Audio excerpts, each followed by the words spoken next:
নিস্তব্ধ নিঃশব্দ ঝিঝি পোকারা গায়ে, সব কালো সেখানে আলো তার ছোট্ট ঘরখানায়। নিস্তব্ধ নিঃশব্দ ঝিঝি পোকারা গায়ে, সব কালো সেখানে আলো তার ছোট্ট ঘরখানায়। কেন জানি কাঁদছি না তবু চোখ বেয়ে পড়ে পানি। আমি জানি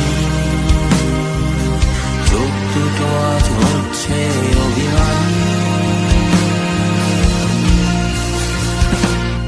এই জগৎ এক মঞ্চ যেথা আমরা প্রতিনিয়ত করি নাটক, তার মাঝে বেঁচে থাকা ঈশ্বর হয় নাটকের সঞ্চালক।